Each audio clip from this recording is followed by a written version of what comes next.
Now, on to the NBA, Brett. It just finished. Giannis won that game, fixed his free throw shooting and everything in Game 6. Bucks go on to win 4 straight and win their first title in over 50 years. And we already have lines for next year, Brett. It's not too early for the sports books, though. But the Bucks, is there value in them going back to back? I mean, they're at plus 900. They're the third favorite at the sports books right now. Higgins, here's my God's honest take. There is no value in betting these lines today. But it's nice for us to talk about. You know, it's fun to see that the Nets are the favorite, that the Bucks are plus 900 behind the Lakers. The Warriors are up there, tied with Phoenix or ahead of Phoenix, depending on where you are. So, you know, there's some interesting things to look at, but we don't know where Dame Lillard's playing next year. We don't know where Kristaps Porzingis is playing next year. We don't know who's running with Luka Doncic. We don't know who's running with the Clippers. Big Is question Kawhi marks. going to opt out? Well, I mean, Kawhi's not playing anyway, but, you know, just so many things up in the air, Higgins. Why would you bet any of this stuff before the draft, before free agency? It makes no sense to me.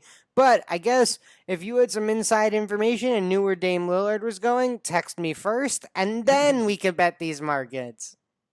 So I was looking at these lines, and I agree. It's way too early. I'm not going to bet a single one of them. But the only thing that I can think is if you look at some of these bottom row ones in this Oregon Sportsbook, they're valued at like plus 50,000. Let's look at the Thunder, for example. Yeah, their team right now, the roster doesn't have much in terms of an expectation to win it all next year. But that team has all the first-round draft picks in the world. If they truly wanted to, they could sell out, go get Damian Lillard, try to do something, try to finagle something, and have a realistic expectation going into the season. And I'm not even saying you keep that. You sell that ticket, you buy back when it's down to like plus 15,000 instead, and you make a slight profit in a few months. But it's way too long out. I'm not putting money down for an entire year out from right now. I'm not that type of bettor that looks at these too seriously, too early. But it is still amusing that literally Giannis goes and puts up a 50-piece. The Bucks win last night, and not even 24 hours later, we already have odds on the entire next NBA season if you wanted to bet. Of course, we've got the odds, Higgins, but I do have some bets that you can cash in on in a week or lose your money on in a week. We'll find out in about a week. But my NBA draft bets, I've been picking them as part of our daily show that I do for work, Higgins. I've been coming on air, helping our guys out, giving some NBA draft betting advice. And here are some of my best bets from the week that I've already made. So I'm going to make them on the podcast now, and we can hold myself accountable. Okay, and just for some reference for those that are listening that may not be familiar, you've worked with some NBA teams, you've scouted and done some stuff, so you know what you're looking at a little bit more per se, maybe? I don't know. I'm talking out of my ass a little bit if I'm trying to put up some NBA draft picks. That's why I don't bet on those really. I may know the NFL draft, but I don't know the NBA draft like this at all. I like to think I'm informed, but I don't know everything, Higgins. Okay. I've taken place in some meetings. I've been out of the league for a little bit now, but you know, I still have friends that are working in the league. Still seeing a lot of these guys play, know a little bit about them. So I'm informed, but I'm not the master or anything like that. I have no secrets, right? But anyway, I'm gonna give out some good picks here that I really like. Josh Giddey is a 6'8" point guard coming over from Australia, Higgins. He averaged 10, 7, and 7 in the NBL this year. He actually averaged, you know, decimal points after that, but that's not important. Yeah. LaMelo Ball in the same league averaged 17, 7, and 6. So similar stats, similar body type, similar build. Josh Giddey's very skinny. Will need to put on some weight, muscle, whatever you want to call it, in the NBA. But 18 years old, 6'8" point guard, clearly a great passer and rebounder for his position, can score a little bit, shoots it a little bit too. So I got him going in the top 10. I actually took this on Tuesday, Higgins, plus 156. It has jumped all the way up to plus 116. I like to think I moved that line, but I know I didn't. Thank you for supporting my dreams, Higgins. I think that you moved that line. I mean, he's still sitting outside of ESPN's top 10 best available. He's sitting at number 11 right now. So everyone that moves that line, they're on the Brett Levy bus. I believe it. They're on the Brett Levy bus. A guy I think Josh Giddey could jump over in the draft, Davion Mitchell. He is currently projected to go in the top 10. Unfortunately, Higgins, I don't see a 22-year-old 6'1" point guard going in the top 10 of the NBA draft. We've seen a lot of upperclassmen that go in the lottery get hit hard coming out of the gate. Buddy Hield was unbelievable in college. He did not make it to the trade deadline of his rookie year for the team that drafted him. And, Buddy Hield's a fine pro. He's nothing, he's not the out of the world All-American that he was at Oklahoma, but he's a double-digit scorer in this league, a knockdown shooter, a good wing player, absolutely deserves his minutes. I just think it's really hard to invest in a 22-year-old 6'1" point guard in a top 10 pick. I think you take more upside players there. So with all due respect to Davion Mitchell, I'm taking the over 8.5 at minus 164 on him. A guy I really love, Higgins, in this draft, a person who I think is a top 5 player in this draft.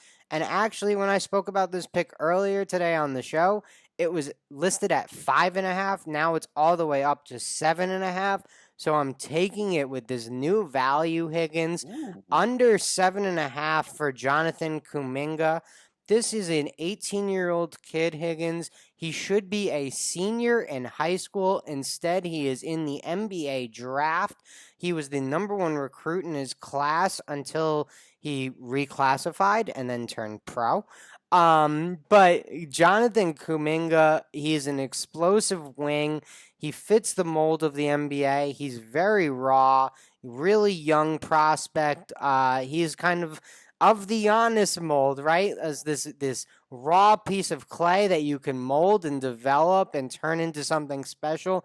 So I think a team's going to fall in love with Kuminga and his upside. And a guy who had a tough season at Tennessee, Keon Johnson. Actually, Tennessee had 2 stud freshmen, Higgins, 2 5-star recruits came in. Both came in off the bench all season long, Keon Johnson and Jaden Springer.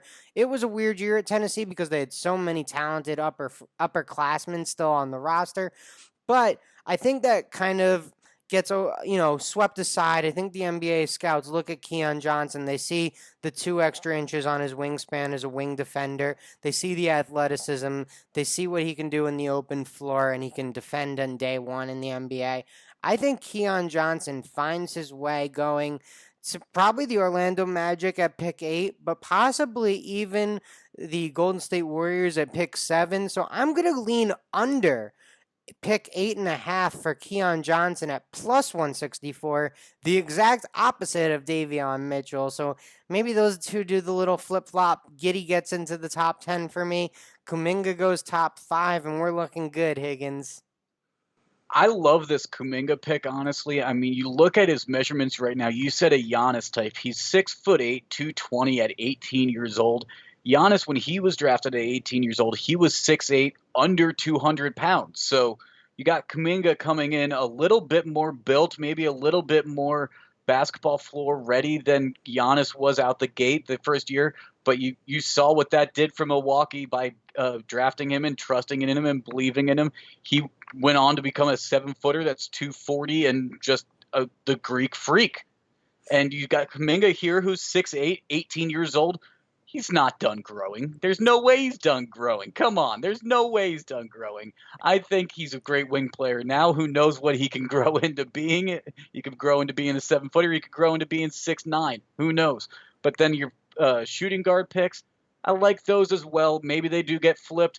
I'm also looking at Keon Johnson. Maybe all he has to do is just get drafted before Bouknight, who's currently projected around the number 8 spot. Yeah, him and Bouknight are interesting prospects, right? They both have flaws in their games. Bouknight didn't shoot particularly well from the college three, but is probably one of the best scorers in the draft. Higgins averaged over 18 points a game at UConn. When he was in the lineup, UConn was a perennial top 25 team. When he was out of the lineup, UConn struggled significantly. But again, I like Keon Johnson, just his ability to defend right now. I think to get drafted in the NBA, everyone can score. Not everyone's going to be a quote unquote scorer, but all of these guys are talented enough to score the basketball, find a way to create buckets. Keon Johnson still averaged over 10 points a game as a freshman. I think he averaged something like around 11, but his assists were low. His rebounds were low. He's got to do a little more. He's got to be active on the defensive end to earn his minutes, but high upside guy, again, a 5-star recruit just a year ago. So lots of talent there. Not to take anything away from Bouknight, who, again, elite scorer, struggled to shoot it from 3 a little bit. Maybe that's his red flag. Maybe if, Keon Johnson outshoots him at a workout, that's all it takes, right? Absolutely. It's tons of talent, and maybe just comes down to falling on the right day. That's can decide certain picks sometimes in the NBA draft.